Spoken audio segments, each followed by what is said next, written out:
नमस्कार प्यारे प्यारे विद्यार्थियों, मैं पूजा सिंह आप सभी का हार्दिक हार्दिक अभिनंदन करती हूँ। आज के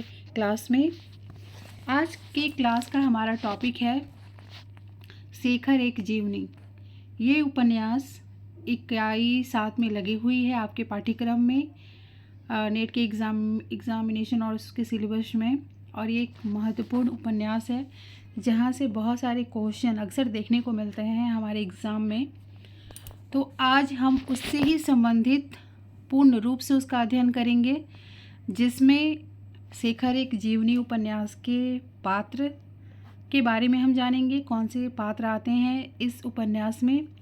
उसके बाद उसकी कथा वस्तु पे चर्चा होगी, इसका प्रमुख विषय वस्तु क्या है, इसकी कहानी क्या है, और साथ ही पंक्तियों के बारे में, क्योंकि अक्सर पंक्तियाँ पूछी जाती हैं कि ये पंक्तियाँ किस उपन्यास की है, और वहाँ हम कन्फ्यूज़न में आ जाते हैं, हमें समझ में नहीं आता क्योंकि हमने गहराई से अध्ययन नहीं किया हुआ होता है। तो यहाँ हम एक एक चीज़ को बहुत गहराई से अध्ययन करेंगे। नेट में आए हुए क्वेश्चंस जो पंक्तियाँ हैं वो भी इसमें रहेंगी, आलोचक के भी कथन इसमें रहेंगे। तो एक ही सिटिंग में सारा का सारा आपका प्रॉब्लम सॉल्व। तो चलिए आगे बढ़ते हैं और आज इस उपन्यास के बारे में जानकारी प्राप्त करते हैं। और निश्चित ही ये आप सबके नेट एग्ज़ाम 2025 के लिए बहुत ही ज़्यादा ही उपयोगी सिद्ध होने वाला है। तो आप हमारे साथ बने रहिए और अध्ययन कीजिए। चलिए आगे बढ़ते हैं। शेखर एक जीवनी भाग 1।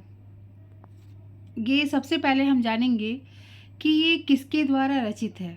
तो आप सभी जानते हैं कि अगेय इसके लेखक हैं, साथ ही इसका प्रकाशन 2 खंडों में हुआ है, मतलब 2 भागों में। पहला भाग 1941, दूसरा भाग 1944। साथ ही साथ हम जानते हैं कि ये मनोवैज्ञानिक उपन्यास है और इसमें किस शैली का प्रयोग किया गया है, तो इसमें पूर्वदीप्ति शैली।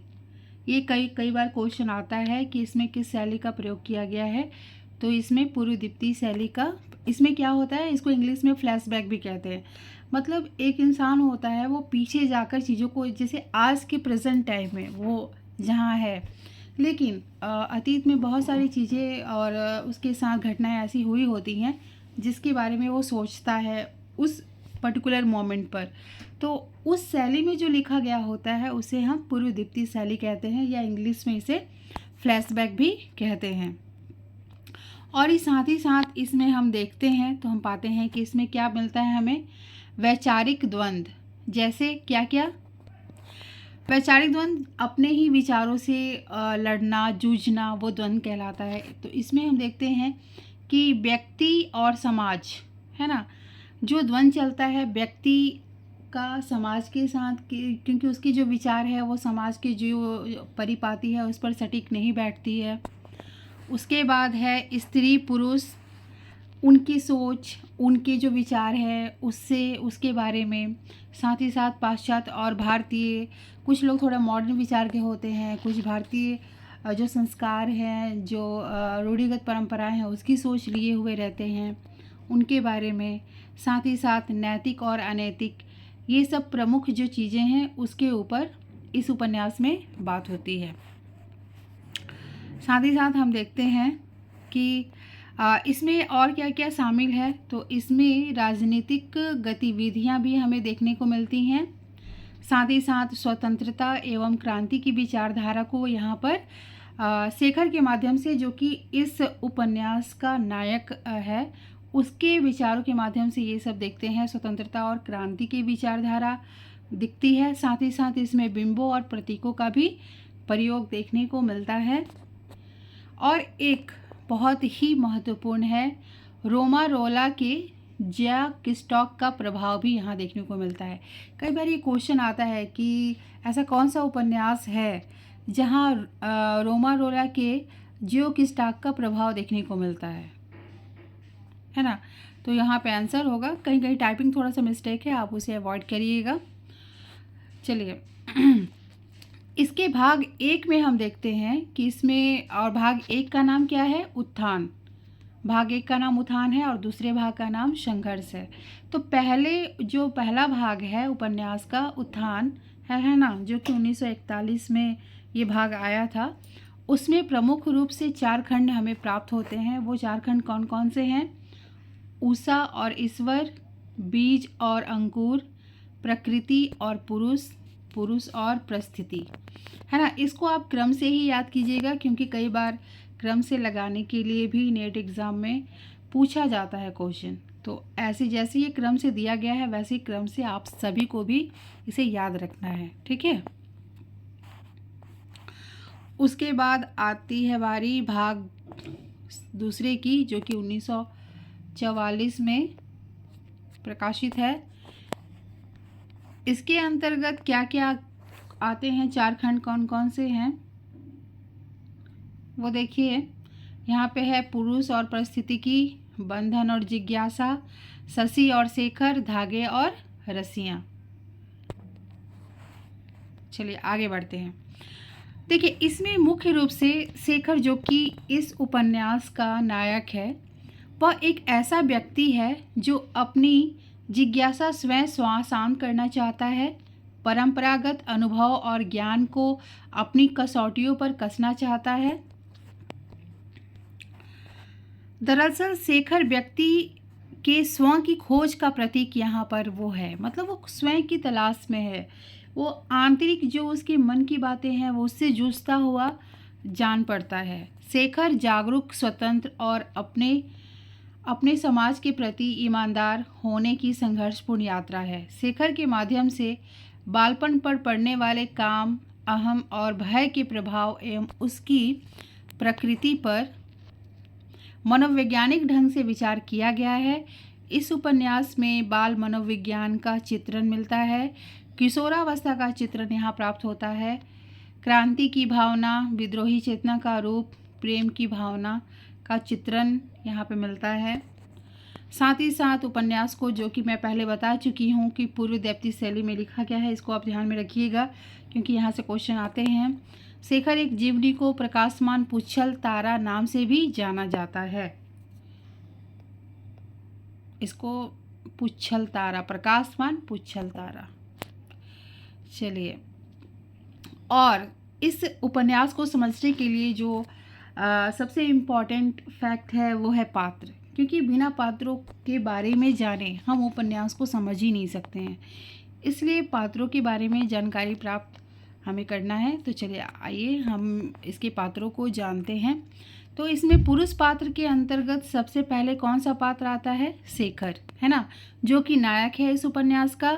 बंधन मुक्त रहना चाहता है। इसके माध्यम से बालपन पर पड़ने वाले काम, अहम और भय का चित्रण किया गया है। वह एक स्वच्छंद प्रवृत्ति का यहाँ पर व्यक्ति नज़र आता है ना। उसके बाद आते हैं हरिदत्त, जो शेखर के पिता होते हैं, जो अनुशासन प्रिय होते हैं। उसके बाद बारी आती है स्त्री पात्र को देखने की। तो स्त्री पात्र के अंतर्गत आती है जो वह सरस्वती, जो कि शेखर की बहन है, जो उसकी प्रेरक मूर्ति और गुरु भी होती है। किसकी? शेखर की, है ना।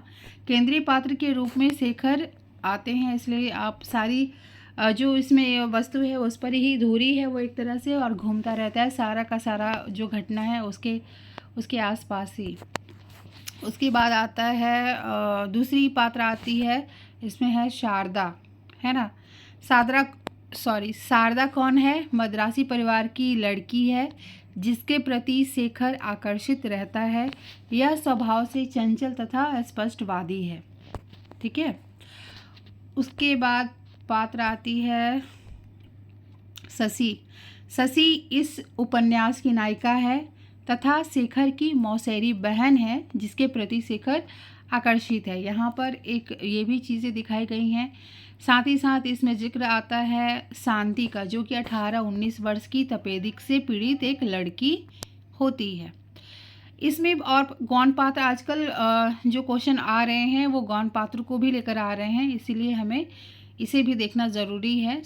इसमें गौण पात्र के रूप में शेखर की माँ मनिका, कुमार, प्रतिभा, ईश्वरदत्त, प्रभुदत्त, रविदत्त और चंद्र, ये सब प्रमुख नाम आते हैं। इन सबको भी आप ध्यान में रखिएगा। क्योंकि आजकल क्वेश्चन पूछे जा रहे हैं। पहले तो मुख्य पात्र पे ही क्वेश्चन आते थे, लेकिन अब गौण पात्र को भी एग्जामिनेशन में पूछ लिया जा रहा है, इसलिए इसे भी ध्यान देना अति आवश्यक है। चलिए अब हम बात करते हैं कथानक। अब कथानक पूरा का पूरा उपन्यास अगर कम समय है तो पढ़ना तो थोड़ा मुश्किल है, लेकिन उसके बारे में जानकारी हासिल करने की, उसकी कहानी को हम समझ सकें, उसके लिए कथानक को जानना ज़रूरी है, ताकि जो उपन्यास की विषय वस्तु है वो हमें समझ में आ जाए। तो चलिए हम कथानक की ओर बढ़ते हैं। शेखर एक जीवनी अगय द्वारा रचित एक उत्कृष्ट मनोवैज्ञानिक उपन्यास है, जिसमें नायक शेखर के माध्यम से लेखक ने व्यक्ति के आंतरिक संघर्ष, समाज से टकराव और क्रांतिकारी चेतना को अत्यंत प्रभावशाली ढंग से प्रस्तुत किया है। यह उपन्यास केवल एक आत्मकथा या जीवन वृत्त नहीं है, बल्कि यह एक ऐसे युवक की चेतना का आख्यान है जो समाज की रूढ़ियों, परंपराओं और अन्यायपूर्ण व्यवस्थाओं के विरुद्ध अपने विचारों और संवेदनाओं के बल पर विद्रोह करता है। शेखर का जन्म एक ऐसे परिवार में होता है जहां उसे बचपन से ही स्वतंत्रता की आकांक्षा और विद्रोह की भावना अनायास ही प्राप्त होती है। उसका युवावस्था का जीवन सामाजिक असमानताओं और अन्यायों के प्रति तीव्र प्रतिक्रिया से भर जाता है। वह तर्क, विवेक और आत्मविश्लेषण के आधार पर समाज की जड़ मान्यताओं को चुनौती देता है। शेखर का प्रेम जीवन भी परंपराओं के अनुरूप नहीं चलता। उसे शारदा और शशि नामक दो युवतियों से प्रेम होता है, लेकिन वह अपने प्रेम संबंधों को भी समाज की दकियानूसी सोच और सीमितताओं के खिलाफ एक प्रतिरोध के रूप में देखता है। यहाँ पे आपको जो नाम आ रहे हैं और उनका किसके साथ क्या संबंध है, इन सब चीज़ों पे थोड़ा सा ध्यान देना होगा, क्योंकि इससे आप कहानी जो इसमें है इस उपन्यास में उसको अच्छे से आप समझ पाएंगे, है ना। प्रेम उसके लिए केवल भावना नहीं बल्कि एक वैचारिक संघर्ष का क्षेत्र भी है। समाज की संकीर्णताओं, नैतिकता के खोखले ढांचों और अधिनायकवादी दृष्टिकोण के विरुद्ध शेखर का विद्रोह निरंतर चलता रहता है। वह स्वतंत्र चेतना, आत्मानुशीलन और विचारों की ईमानदारी के लिए लड़ता है। अंततः उसका यह संघर्ष उसे मृत्युदंड तक पहुंचा देता है। लेकिन शेखर की मृत्यु एक व्यक्ति ही की नहीं, एक विचार की विजय बनकर सामने आता है। उसकी मृत्यु भी उसकी वैचारिक दृढ़ता और आत्मबल को प्रतिष्ठित करती है। इस प्रकार शेखर एक जीवनी केवल एक व्यक्ति की जीवन गाथा नहीं, बल्कि एक विचारशील आत्मा का सशक्त सामाजिक और मानसिक विद्रोह है, जो आधुनिक हिंदी उपन्यास में मनोवैज्ञानिक गहराई, आत्ममंथन और अस्तित्ववाद दृष्टिकोण का अनुपम उदाहरण प्रस्तुत करता है। कहने का तात्पर्य क्या है यहाँ पर कि मनोवैज्ञानिक उपन्यास मन में उठने वाले जो भी विचार हैं, जो द्वंद्व हैं, समाज के प्रति जो उनकी सोच है, विचार है, उसको दर्शाता है, मानसिक विद्रोह को दर्शाता है, और वो आत्ममंथन किस तरह से करता है, वह स्वच्छंदवादी विचारधारा को किस तरीके से समाज के साथ जोड़ने की कोशिश करता है। तो तमाम चीज़ें इस उपन्यास में दिखाई गई हैं। चलिए इससे जुड़े बहुत सारे जो आलोचक हैं, बड़े बड़े विद्वान हैं हिंदी साहित्य के, उनके प्रमुख उद्धरण भी कई बार देखने को मिलते हैं क्वेश्चन में। तो आइए हम देखते हैं कि शेखर एक जीवनी उपन्यास के बारे में बाकी आलोचकों ने क्या कहा है। तो यहाँ देखिए, शेखर अगय के अपने ही जीवन का प्रत्यावलोकन है। मतलब कई लोग ऐसा मानते हैं कि जो शेखर एक जीवनी में जो शेखर है वो अगय के जीवन का ही एक अंश है और वही रूप है। तो ये कथन किसका है? तो ये कथन है डॉक्टर बच्चन सिंह का, है ना। चलिए आगे बढ़ते हैं। क्रांतिकारी बनाए नहीं जाते, जन्मजात होते हैं, ये कथन अगय जी का है। तो ये भी ध्यान रखना है, क्योंकि कथन पे आजकल क्वेश्चन ज़्यादा ही बन रहे हैं, इसलिए मुख्य रूप से कथन पर ध्यान देना है। शेखर निसंदेह एक व्यक्ति का निजी दस्तावेज है, यद्यपि वह ही उस व्यक्ति के युग संघर्ष का प्रतिबिंब भी है। ये है रामस्वरूप चतुर्वेदी जी का। स्त्री हमेशा से अपने को मिटाती आई है, ज्ञान सब उसमें संचित है, जैसे धरती में चेतना संचित है। यह कथन इस उपन्यास में ही जो शारदा पात्र है उसका है, जो कि काफ़ी ये प्रसिद्ध है ये कथन, इसलिए मैंने इसे यहाँ पे रखा है। उसके बाद आता है, शेखर मनोवैज्ञानिक प्रयोग का पुतला है, जीवन के अनुभव और आस्थाएं वहाँ स्थान ही नहीं पाती। यह कथन किस आलोचक का है? तो यह कथन नंदुलारे वाजपेयी का है। शेखर की खोज अंत तो गोतवा में मैं की खोज है, मतलब इसको मैं की खोज बताया गया है, तो ये स्वयं अगय जी का ही कथन है।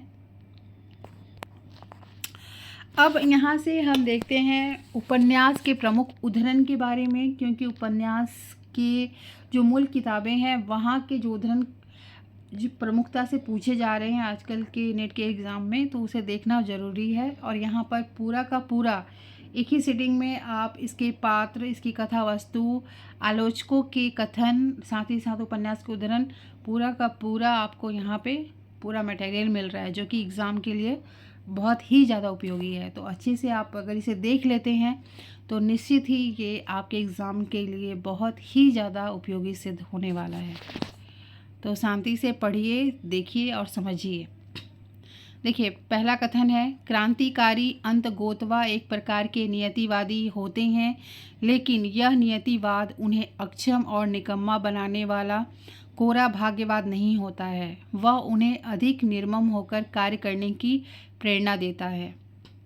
अच्छा होता कि मैं कुत्ता होता, चूहा होता, दुर्गंधमय कीड़ा कृमि होता, बनिस्बित इसके कि मैं वैसा आदमी होता जिसका विश्वास नहीं है।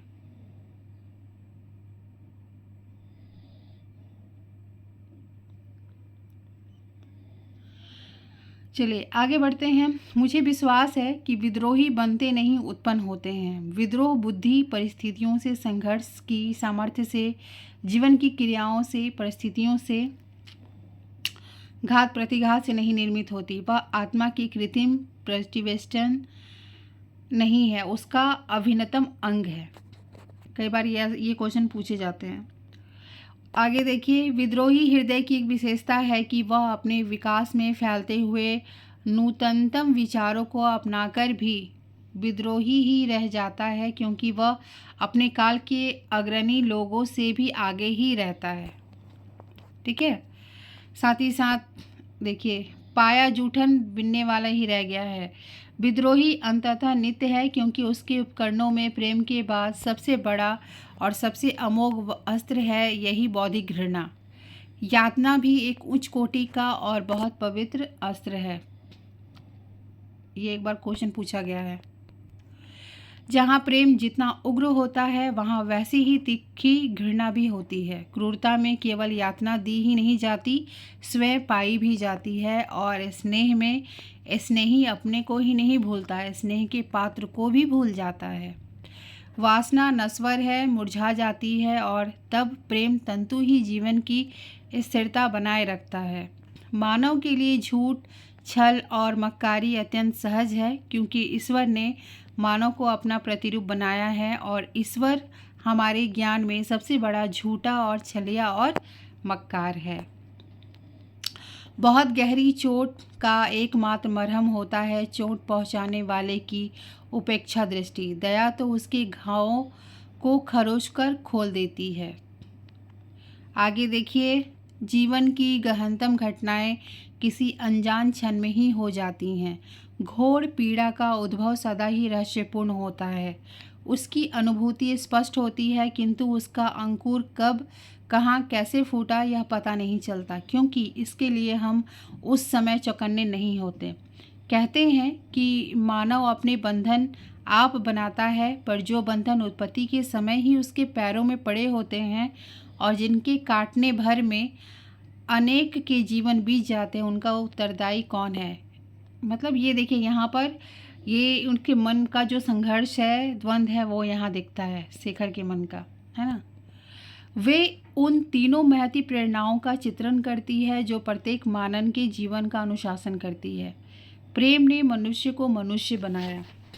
संसार का आदर्श व्यक्ति व्यक्ति नहीं, एक टाइप है और संसार चाहता है कि सर्वप्रथम अवसर पर ही प्रत्येक व्यक्ति को ठोक पीट कर उसका व्यक्तित्व कुचलकर उसे उस टाइप में सम्मिलित कर लिया जाए, उसे मूल रचना ना रहने देकर एक प्रतिलिपि मात्र बना दिया जाए। शेखर ने देखा उसके संसार के अलावा एक और संसार है जिसमें पक्षी रहते हैं, जिसमें स्वच्छंदता है, जिसमें विश्वास है, जिसमें स्नेह है, जिसमें सोचने की या खेलने की अबाध स्वतंत्रता है, जिसका एकमात्र नियम है वही हो जो कि तुम हो, और वह संसार उसके लिए एक स्वर्ग, एक अत्यंत वांछित स्वप्न हो गया। उसकी कुल यंत्रणाओं से उन्मुक्ति का द्वार, उसकी अकेलेपन में उसका सहारा। ये सब प्रमुख उदाहरण है, इसको ध्यान से पढ़िएगा आप सभी। एक बार में ना समझ में आए, 2 बार 3 बार सेम चीज़ को अगर हम रिपीट करते हैं तो वो चीज़ें हमारे मन मस्तिष्क में विराजमान हो जाती हैं। तो जो इम्पॉर्टेंट तथ्य है उसे आप अच्छे से नोट भी कर लें अपने नोटबुक में, और साथ ही साथ इस सब चीज़ों को अच्छे से पढ़ें। और देखिए अभी आगे और भी है जो प्रमुख उदाहरण है। वहाँ है केवल दैन्य संपूर्ण दासत्व। वहाँ माता पिता अपने बच्चों को बोध कराते हैं, अवज्ञा के लिए नहीं, स्वीकृति के लिए झुकना सिखाते हैं। झुकना सिखाते हैं, अभिमान से नहीं, दासत्व भाव से। आत्माएं इस संबंध में इस तरह जकड़ी गई हैं कि वे स्वयं नहीं जानते कि वे किस श्रृंखला में बंधे हैं और स्वयं उसकी कड़ियाँ पक्की करने में सहायक होते हैं। लोहा या सोना भी एक चोट से नहीं बनता, उस पर कई चोटें होती हैं। चोट पर चोट, चोट पर चोट। वैसे ही शिक्षण एक या 2 चोट में नहीं हो जाता, असंख्य चोटें होती हैं, किंतु उनमें इतना विभेद नहीं होता, वे एक ही चोट की पुनरावृत्ति मात्र होती हैं। इसलिए नहीं डरते कि मरना बहुत खराब होता है, इसलिए डरते हैं कि जीना अच्छा लगता है। सरस्वती शेखर से कहते हैं, हम लोग काल का मापन निष्प्राण घड़ियों से करते हैं। कितने मूर्ख हैं हम। क्षण में ही जो युग युग बीत जाते हैं और युगों तक जो क्षण वैसा ही बना रहता है, उसको अनुभव से मापने की सामर्थ्य क्या घड़ियों में है? बड़ा होकर शेखर उनसे कहा करता था, देखिए मानव स्वभाव विश्वासी तो है ही, और जब विश्वासी है तब पक्षपात लेकर चलता ही है, प्रीजुडिस्ड होता ही है। शेखर कहते हैं पिता से, जीवन वैचित्र का दूसरा नाम है। जिनके जीवन एक रूपता के बोझ से कुचले जाकर नष्ट हो गए हैं, उनके जीवन में भी इतनी घटनाएं हुई होंगी कि एक सुंदर उपन्यास बन सके। यदि प्रत्येक व्यक्ति अपने जीवनी लिखने लगे तो संसार में सुंदर पुस्तकों की कमी न रहे, लेकिन तब जब हर एक को लिखना आता हो। मेरे व्यक्तिगत जीवन में मानव की समष्टिगत जीवन को भी इतना अंश है कि समष्टि उसे समझा सके और उसमें अपने जीवन की एक झलक पा सके। मेरे जीवन में भी व्यक्ति और टाइप का वह अविश्लेष्य घोल है जिसके बिना कला नहीं और जिसके बिना फलता उपन्यास नहीं है। मैं केवल, यहाँ है दूसरा उदाहरण है, मैं केवल एक बोझ अपने ऊपर से उतारना चाहता हूँ। मैं अपना जीवन किसी को देना नहीं चाहता हूँ। मैं अपना जीवन किसी को देना नहीं चाहता, स्वयं पाना चाहता हूँ, क्योंकि मुझे अब उसे वैसा देना है जैसे देकर वह फिर मुझे मिलेगा नहीं। बिल्कुल पूर्णतः नष्ट हो जाएगा, कुछ नहीं रहेगा। ये शेखर नहीं है, यह मैं हूँ। कलाकार बनने का इच्छुक कवि यश प्रार्थी शेखर समाप्त हो गया है।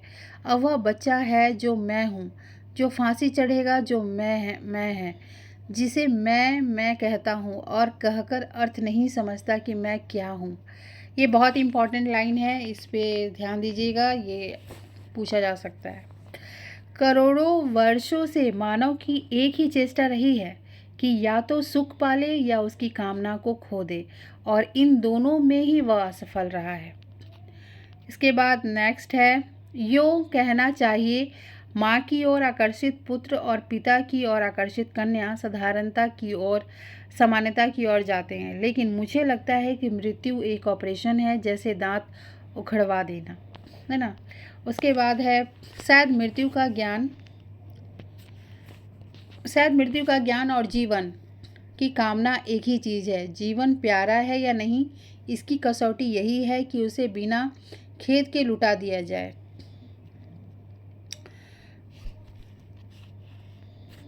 नीम का स्वाद कटु है, गंध मधुर, ऐसा ही प्रेम है जिसका रंग सुंदर है और स्पर्श कठोर।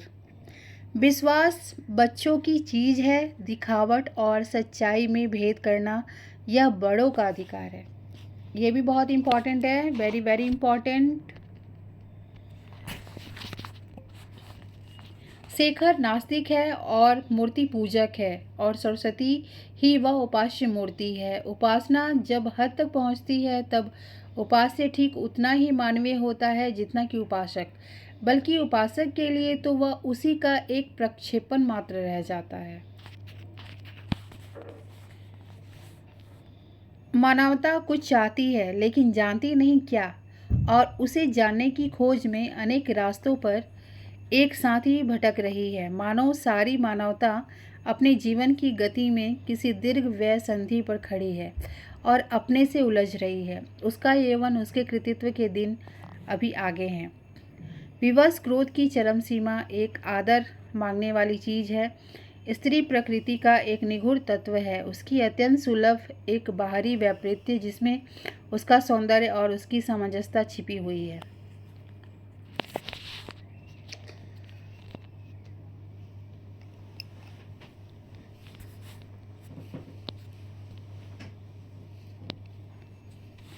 नास्तिक जब विश्वास करने पर आता है तो बड़े बड़े पंडित उसके आगे नहीं टिक सकते। उसकी अंधविश्वास की सर्वग्राहिनी लहर के आगे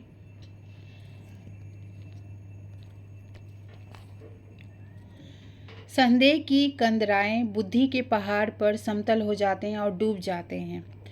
प्रेम की और त्याग की विरुदावली बहुतों ने गाई है, घृणा और वासना की प्रशंसा कभी किसी ने नहीं की।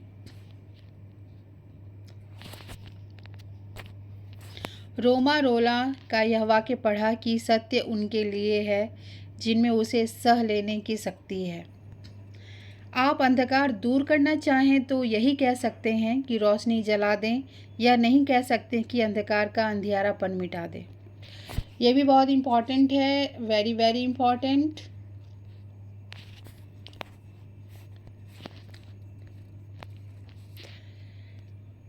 संशय मानव का अधिकार है, लेकिन अगर वह उदारता नहीं पैदा करता तो वह मानव का शाप है।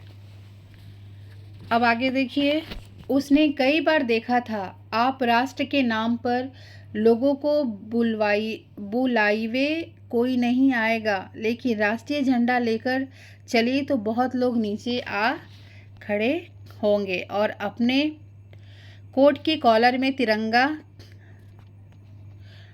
भी लगा लेंगे। हमारे आदर्श डर की भीत पर कायम है, हमारे विशाल भवनों की नींव खोखली है। यहाँ से यहाँ तक ये लाइन भी काफ़ी इम्पोर्टेंट है। उसके बाद नेक्स्ट है, सौंदर्य कुछ नहीं अगर वह शक्ति नहीं, प्रेरणा नहीं है, या उसे समुद्र ने सिखा दिया था। बस यहीं पे कुछ ये प्रमुख उदाहरण थे जो बहुत ही ज़्यादा महत्वपूर्ण हैं। तो आप सभी इसे बहुत अच्छे से धैर्यपूर्वक पढ़िएगा, क्योंकि इसमें बहुत सारे अच्छे अच्छे तथ्य दिए गए हैं जो कि आपके एग्ज़ाम के लिए बहुत ही ज़्यादा महत्वपूर्ण है। एक एक चीज़ को बहुत मेहनत से आप सबके लिए लाया जा रहा है। आप सभी इसका फ़ायदा उठाइए, और साथ ही साथ अगर आपको ये इन्फॉर्मेशन यूज़फुल लगे तो चैनल को सब्सक्राइब कर लीजिए, ताकि जो भी नेक्स्ट अपडेट आए वो आप सभी को मिल जाए और नोटिफिकेशन उसका सबसे पहले प्राप्त करें आप। और साथ ही साथ आपको यहाँ से बहुत सारी जानकारियाँ हमेशा अच्छे से प्राप्त होती रहे। तो चलिए, आज की क्लास के लिए बस इतना ही। नेक्स्ट क्लास में नेक्स्ट जो टॉपिक होगा उससे हम मिलेंगे और उसके बारे में फिर जानकारी प्राप्त करेंगे। बहुत बहुत धन्यवाद आप सभी का।